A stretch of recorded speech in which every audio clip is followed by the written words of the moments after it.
So today, I'm recording this para i-uncover na natin yung ginawa nating marcoating sa halaman. So, wait lang at ilalabas natin ngayon yung halaman na minarcoat natin noong March 4 pa. So, take note, yung halaman na ito is ginawa natin noong March 4 pa. So, supposedly, by the time period of March 4 up until today, April 13, so we are expecting na buhay na ang ating na-marcoat na halaman. So, wait, and kukunin ko lang yung ating na-marcoat.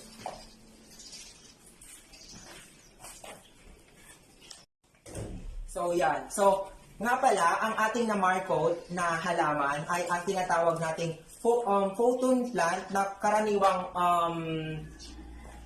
karaniwang nabubuhay sa mga medyo malalamig, sabihin na natin medyo malalamig na klima. And pwede din sa summer season, which is yung ating photon plant na ito. So, ito ay isang variety ng photon plant na may color na yellow dun sa pinaka siguro medyo tip ng ating photon plant. And then of course, dito sa bandang baba naman nito ay color green na yung kanyang mga petals or yung mga dahon niya. So, papakita ko ngayon yung aking na-marcoat dito sa ating halaman. So, as you can see, ito yung itsura niya, ano? So, ayan. So, ipapakita natin ngayon yung itsura ng ating na-marcoat na halaman. So, ayan. As you can see, yan. As you can see, healthy ang ating halaman na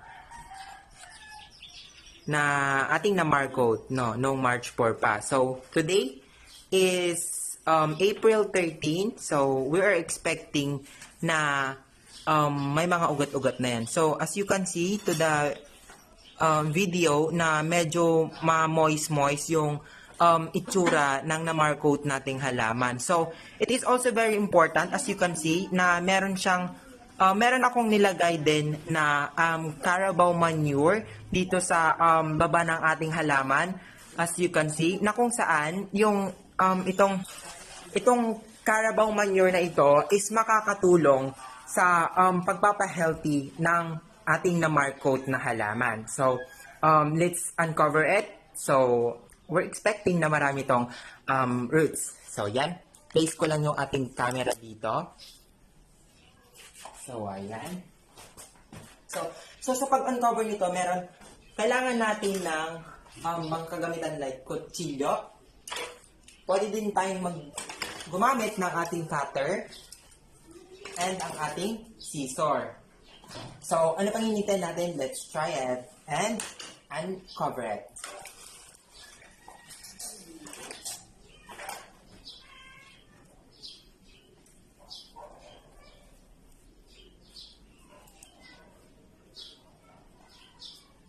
So, hinahinay lang tayo sa pagka-uncover nito. Kasi, once na nadali natin or na bigla natin na matanggal yung nailagay natin na moist sphagnum moss, is meron siyang tendency na if ever na meron tong ugat, is matatanggal yung ugat nito.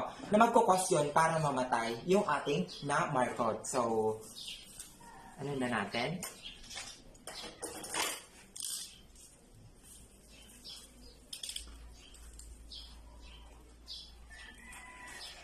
Nga pala, para madiligan ito, is kinakailangan mo siyang gamitan ng syringe para i-inject dito sa katawan ng ating nilagyan ng moist na sphagnum moss.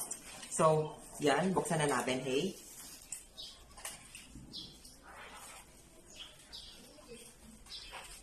So, you can see, medyo naglaglagan yung kanyang ibang mga. So, ayan, natanggal na natin yung plastic na pinang-wrap natin dito sa ating na-marcoat na halaman. So, ilalagay na lang muna natin dito sa baba. Then, next, after that, as you can see, ito na yung ating na mark-coat na halaman.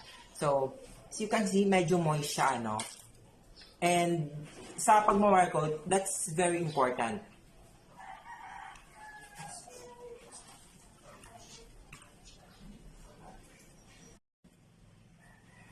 Hinay-hinay lang tayo sa pagtanggal kasi pwedeng matanggal din yung mga roots ng ating na markot na halaman.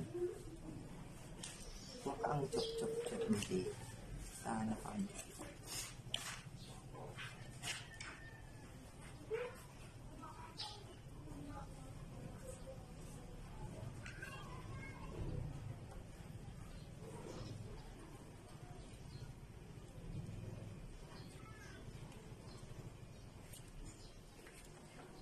So, yun.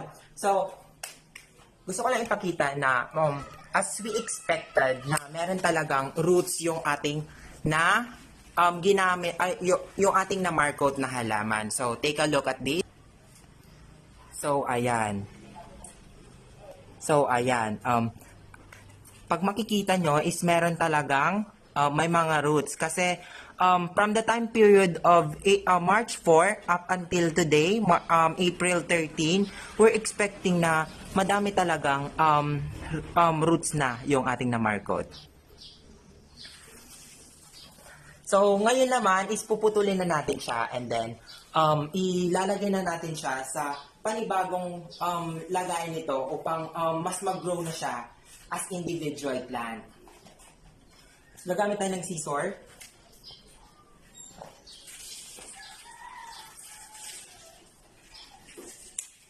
So, ayan. Tanggal na natin. So, ilig muna natin dito.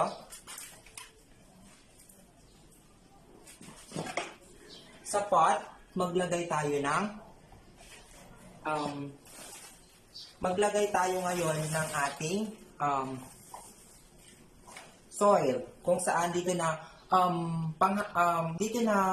mag-grow ng kanyang sarili yung ating na mark-coat. Yan, pwede na yan. Tapos, ilalagay na natin yung ating na mark-coat na, as you can see, may mga roots na siya. Hindi ito mga ito. Hindi ito mga ito.